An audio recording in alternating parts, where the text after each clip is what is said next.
আজকের এই ভিডিওটা অতি গুরুত্বপূর্ণ। দেখা মাত্র প্রত্যেকটা বাংলাদেশী নাগরিক এটা ভিডিওটা শেয়ার করে দিবেন, কারণ আমি যে তথ্যগুলো দিচ্ছি। বাংলাদেশে মোহাম্মদ ইউনূস লন্ডনে গিয়েছিল, সেখানকার প্রধানমন্ত্রীও পাত্তা দেয়নি। পুরস্কার পেয়েছি কিনা জানি না, পায়ওনি, পাবেও না, পাওয়ার কথাও নয়।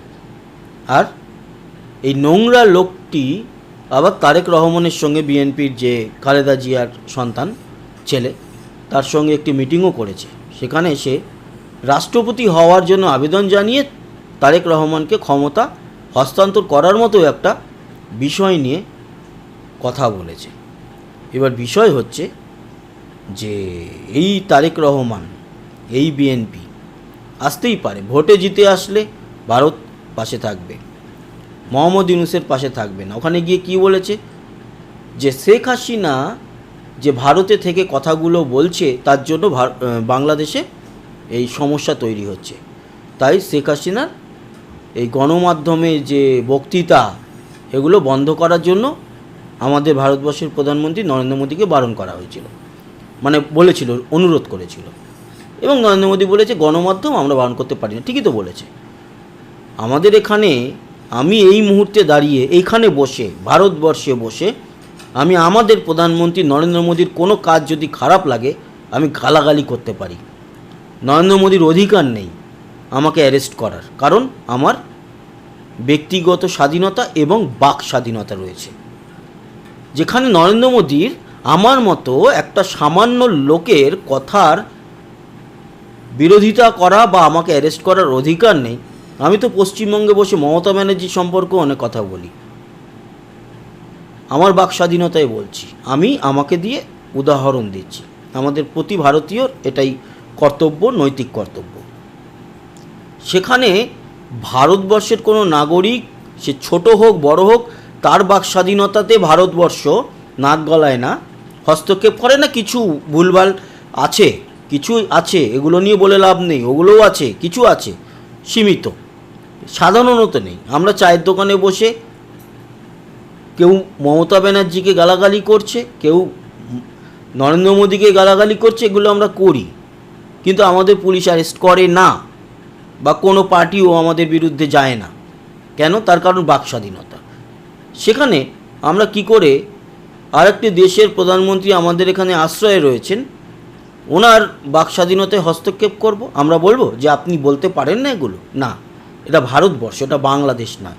আর মোহাম্মদ ইউনূস এগুলো গিয়ে ইংল্যান্ডে একটা ইন্টারভিউতে বলেছে, এবং বলেছে যে বাংলাদেশে যা ঘটছে সব ইন্ডিয়ার জন্য ঘটছে। বেশ হয়েছে, বেশ হয়েছে। এইবার এই ঘটনাগুলোর পরে আপনাদের জানিয়ে রাখি, এর পরেও বাংলাদেশে যা ঘটবে তা বেশ ঘটবে। একটা জিনিস মনে রাখবেন, বাংলাদেশের একজন প্রধান উপদেষ্টা এই মুহূর্তে প্রধানমন্ত্রীর সম অধিকারী, তাকে বলছে ইউনূসের গালে গালে জুতো মারো তালে তালে। লোকটার লজ্জা হয় না? লোকটার লজ্জা হয় না?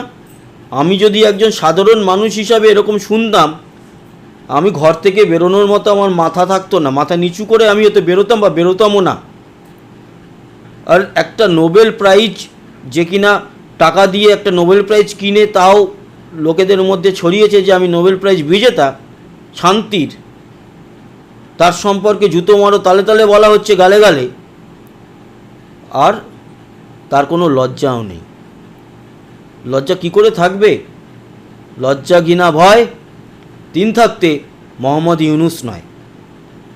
এই লোকটা বাংলাদেশকে যেভাবে আরও অসম্মানজনক জায়গায়, একটা বাংলাদেশের প্রধান উপদেষ্টা হিসাবে ইংল্যান্ডে গিয়ে প্রধানমন্ত্রীর সঙ্গে সাক্ষাৎ চেয়েছে, তাকে বলেছে যে না না ওইসব হবে না। মানে এই লোকটার অপমান বা মান সম্মান নেই, সেটা সবাই জানে। একে তো আমি আগেই বলেছি, উপরে আপনি এর মুখের উপর থুতু ছেটাবেন, বলবেন উপর থেকে আল্লাহ আমার উপরে মধু বর্ষণ করেছে। রুমালে বেঁধে জুতো ছুঁড়ে মারবেন, বলবে না না রুমাল মেরেছে, ভিতরে জুতো ছিল, কি করব, রুমাল তো ভালোবেসে মেরেছে। এই টাইপের লোক, এর নিজের মান সম্মান নেই। আর বাংলাদেশের এত শিক্ষিত মানুষ তো রয়েছে, বাংলাদেশের বাউল তো একটা সম্পদ, বাংলাদেশের বাউল, বাংলাদেশের গীতিকার, রচয়িতা, আরও কত আমরা তাদের সম্মান করি। চঞ্চল চৌধুরী, মোশাররফ করিম, বৃন্দাবন দাস, হালের অনেক হিরো হিরোইন থেকে শুরু করে অনেক লেখক লেখিকা, হুমায়ুন কবিরের কথা তো বললাম, তাদের পুরো যে মান সম্মান সেটাকে গিয়ে একেবারে বস্তাবন্দি করে ইংল্যান্ডে লুটিয়ে দিয়েছে। আর বাংলাদেশের মানুষজন হাসছে কেন? কারণ তারাও হচ্ছে ইউনূসের বংশধর। তাদের মুখেও যে থুতু পড়েছে, তারা বলছে না না, এ তো আল্লাহ আমাদের উপরে মধু ছুঁড়েছে। বাংলাদেশে বিরাট বড় পরিবর্তন আসতে চলেছে। জুলাইয়ের মধ্যেই শেখ হাসিনা ফিরবে, এটুকু ধরে রাখুন। 12 তারিখ, 12ই জুন আমাদের এয়ার ইন্ডিয়ার বিমানটি দুর্ঘটনাগ্রস্ত হলো। সেখানে 242 জন ছিলেন টোটাল প্লেনের মধ্যে। 230 জনের মতো যাত্রী এবং 12 জনের মতো হচ্ছে গিয়ে ক্রিউ, 10 জন ক্রিউ এবং 2 জন পাইলট। তাদের মধ্যে মাত্র 1 জন বাঁচতে পেরেছেন। এবার দেখুন, কোনো একটা ঘটনা ঘটলে ভারতে কন্ট্রোভার্সি চালু হয়ে যাবে। অনেকে বলছে যে পান্নু সে নাকি এর আগে বলেছিল এয়ার ইন্ডিয়ার বিমান উড়িয়ে দেবে, তার জন্য এটা হয়েছে। কেউ বলছে টার্কির একটি সংস্থা এর দেখভাল করছিল, সেখান থেকে হয়েছে। কেউ আইএসআই যোগসূত্র পাচ্ছে। এই সব মিলিয়ে একটা কথা বলি, ব্ল্যাক বক্সটা পাওয়া গেছে। ওকে, সেখান থেকে আসল তথ্য বেরিয়ে আসবে। অতএব এই সমস্ত বিষয়গুলো এখন ভিউজ লোটা ছাড়া আর কোনো রকম কোনো এর সারবর্তা নেই।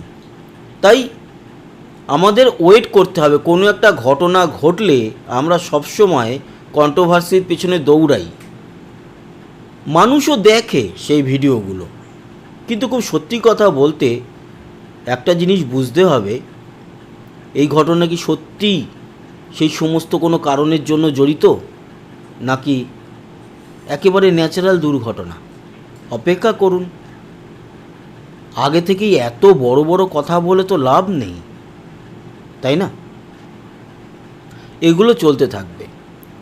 অতএব এই যে এতজন মানুষ মারা গেলেন, আমি গতকালকে ভিডিও বানিয়েছিলাম আপনাদের জন্য এবং তারপর রাতে আর ভিডিও দিইনি, মনটা প্রচণ্ড খারাপ ছিল। এবং দুপুরে যখন এই অ্যাক্সিডেন্টের খবরটা আপনাদের দিলাম, তখন বলেছিলাম রাতের মধ্যেই বিরাট বড় একটা মৃত্যুর খবর আসতে চলেছে, এবং সেটা কিন্তু এসছে।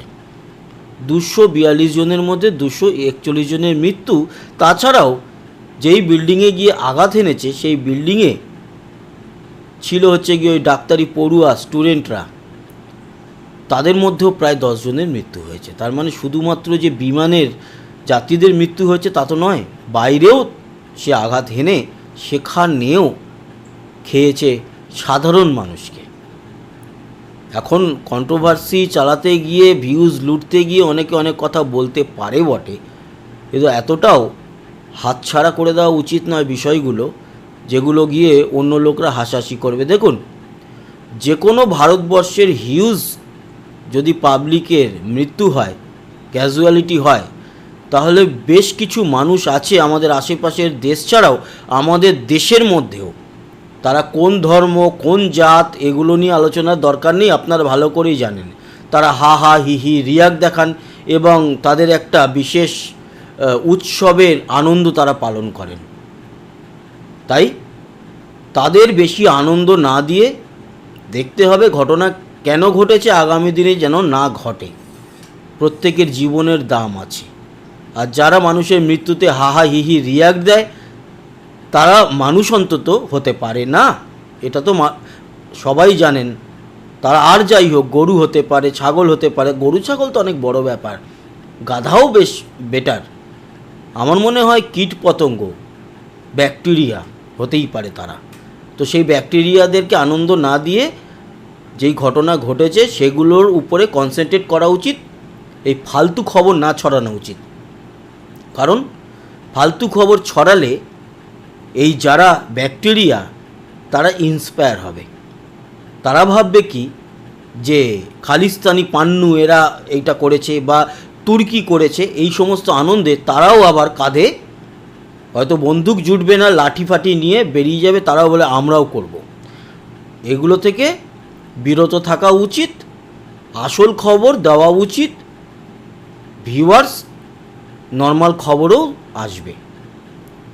মানুষকে অযথা এই সমস্ত ভুলভাল কথা বলে ভিউজ কালেক্ট করা বা অন্য একটা গোষ্ঠীকে আনন্দ দেওয়ার প্রয়োজন আমার মনে হয় করার দরকার নেই। দ্বিতীয় যে বিষয়টা নিয়ে আলোচনা সেটা হচ্ছে ইসরায়েল এবং ইরান। ইরান অনেক দিন ধরেই নিউক্লিয়ার বোমা বানানোর চেষ্টা করছে।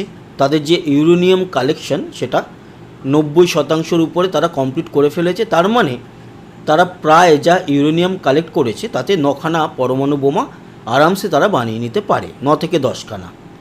ইসরায়েলের সমস্যা হচ্ছে যে ইরান এই পরমাণু বোমা যদি বানিয়ে ফেলে তাহলে ইরান আর ক্ষেপণাস্ত্র বা এই ধরনের অ্যাটাকে যাবে না, সরাসরি ইসরায়েলের উপরে আঘাত এনে ইসরায়েলকে শেষ করার পরিকল্পনা করবে।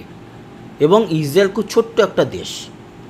ইসরায়েলের চিন্তাধারা হচ্ছে যে ইরানকে কখনোই পরমাণু বোমা বানাতে দেওয়া যাবে না। তাই তারা গতকাল ভোরবেলায়, মানে আজকে আমি 14 তারিখ ভিডিও বানাচ্ছি, 13ই জুন শুক্রবার সকালের দিকে আঘাত এনে ইরানের পরমাণু একেবারে যা জায়গা ছিল সেগুলোতে আঘাত এনেছে।